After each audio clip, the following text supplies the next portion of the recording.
Well, group racing action returns to Caulfield this weekend for the running of the Underwood Stakes. There's a very strong undercard as well for the meeting. We're out here at Trackwork this morning to interview some of the main players. We'll start the interviews off with Peter Moody, who will have the likely favourite, or one of the favourites for the Underwood, Lights of Heaven. I was disappointed in the overall scheme of things, but I think I blame myself. She peaked on a run, she bloomed to win it at the furlong, and then probably just one batted a bit. But bearing in mind she is a Zabeel, she's probably looking for a mile and a quarter, a mile and a half in a run or two's time. So, I took good heart from the fact that I thought the four that finished in front of her pulled up a lot cleaner than her. She's got nice improvement, 1800 Saturday. I'm going to put blinkers on. It's not a panic situation, I always plan to.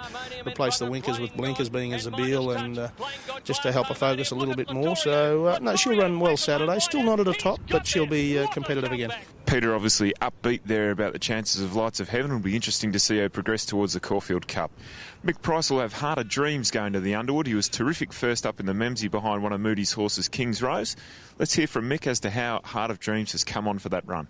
He was just a bit stiff there. She sort of had a nice little slipstream and went past him. But look, he's a really gallant horse. He fought back.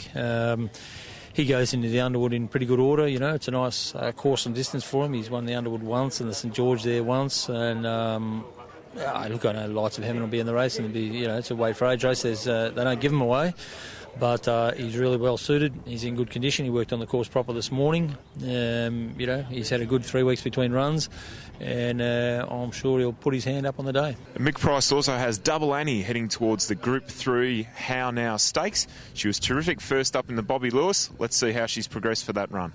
She's come on fine. We did sort of take something away from the Bobby Lewis in that,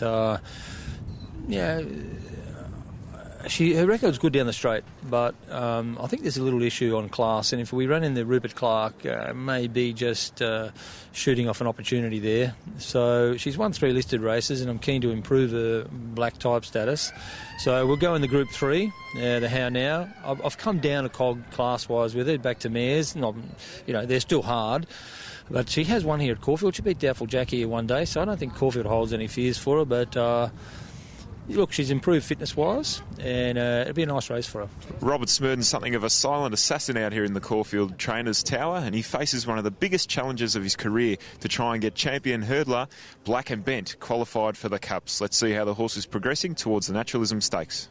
Obviously, coming through those jump races, they get very dour, so in a short time frame, we've tried to freshen him a bit. He had a week at Peter Morgan's after his last run, where he's just in the water walk in the morning and the paddock through the day, and he's had a pretty light time since he got back to Caulfield last week. So we're going in a little bit in the dark, just trying to freshen him, put a bit of speed back into his legs, but I'm not quite sure where he fits in. Obviously, races longer beyond Saturday are where you would expect him to be most competitive, and there his aim, but Saturday's race will be very interesting.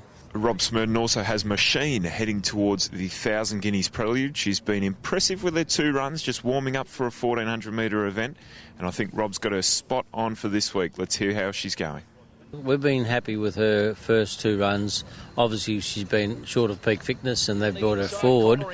1,400 fillies only, set weight and penalties Saturday, expecting a big run, but she needs to put her hand up heading toward the 1,000 guineas. She's ready to run a solid 1,400, so she's only sort of 3 weeks or a bit over 3 weeks out from the 1,000 guineas, so she needs to run a solid 1,400, and I expect she will. Well, let's look at some of the key runners as we head towards Underwood Stakes Day on Saturday. Stay tuned for more news from Racing Victoria.